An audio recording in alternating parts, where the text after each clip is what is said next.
Hey you guys, and welcome to a new week's copycat recipe. So as you guys could tell, we are making copycat In-N-Out burger.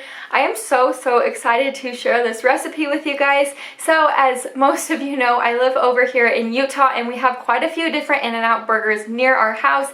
So of course I had to go to In-N-Out, try the burger. I've already had it like 100 times, but I had to try it again, see the flavorings, and then I came home and then made the recipe to see how it would kind of compare. And to be quite honest with you guys, it is almost identical. This recipe is like spot on perfect. You're definitely going to want to try it out. It is so delicious. I cannot get over it.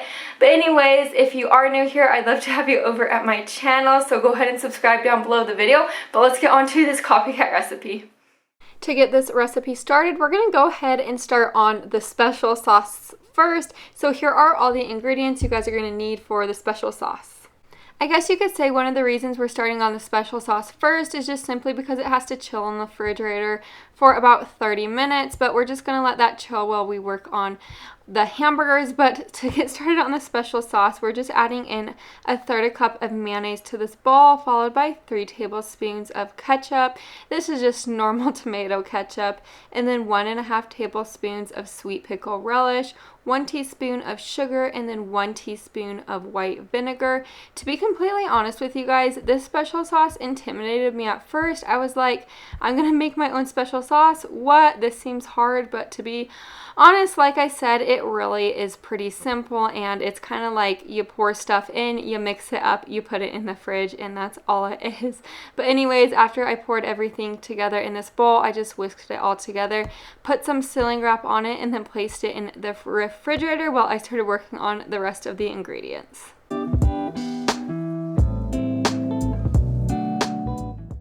I feel like everybody loves In-N-Out's toasted buns that comes with the burgers, so we're going to go ahead and start on the toasted bun right now. So into my pan, I just poured about 1 tablespoon of butter in there, and then I just went ahead and toasted our buns up till they got golden brown.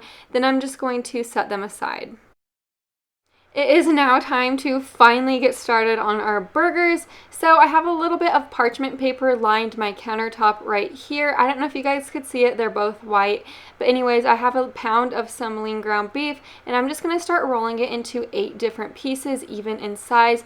The reason you're going to be doing this is because I don't know if you've ever been to In-N-Out, but their burgers are always super thin. So to make it more like In-N-Out, we're going to make them little and thin, but you do want them to be wide, I guess you could say. You want them to be a little bit bigger than a hamburger bun.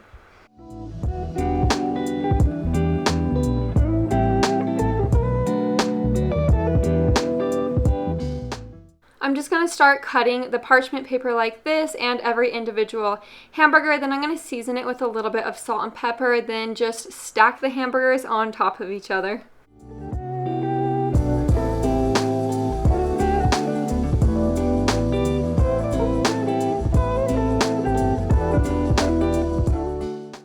Over to my pan, I just poured in about 1 tablespoon of some butter, followed by 1 tablespoon of oil. I chose to use avocado oil just because I didn't have any olive oil on hand. The original recipe called for olive oil. So now I'm just adding in my 2 beef patties. I'm adding them in 2 at a time just so I do not overstuff my pan. Then I'm just seasoning the other side with a little bit of salt and pepper. This step is kind of weird. I am just going to be pouring a little under 1 tablespoon of mustard on each of these burgers. That is what the recipe said to do, so that is what I did. I just cooked that till it was halfway through, about a minute or so. Then I flipped it, and then I just let the other side cook. Then once it was all cooked, I just added 2 slices of some sharp cheddar cheese.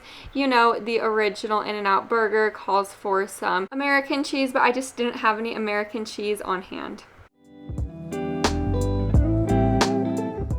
To get started on our toppings, I'm just slicing a thick piece of tomato for myself. In-N-Out always gives you a really thick slice of tomato, so that's what I tried to do. And then of course some iceberg lettuce, and then a few dill pickles. And then to assemble my burger, of course I just put my 2 beef patties on, followed by my special sauce on one side, and then you guys already know the rest of the ingredients.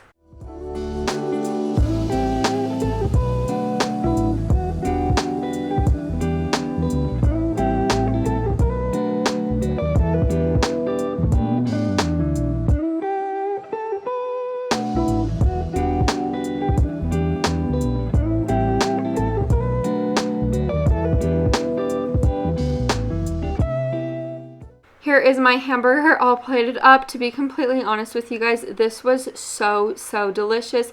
To me, it tasted identical to In-N-Out's burger. That sauce was spot on, identical in my opinion as well. This was so good, and if you're either pregnant or just wanting to get your In-N-Out fix, if you're living in a different state than In-N-Out is, I really do recommend this recipe. It tastes so good, and as always, I do have the recipe linked down below for you guys. And that is a wrap of this week's copycat recipe. I hope you guys all enjoyed it and make this yourself. I do have the link to this recipe down below in my description box, but I hope you guys are all doing well, staying safe and healthy, and I'll see you guys in my next video. Bye for now.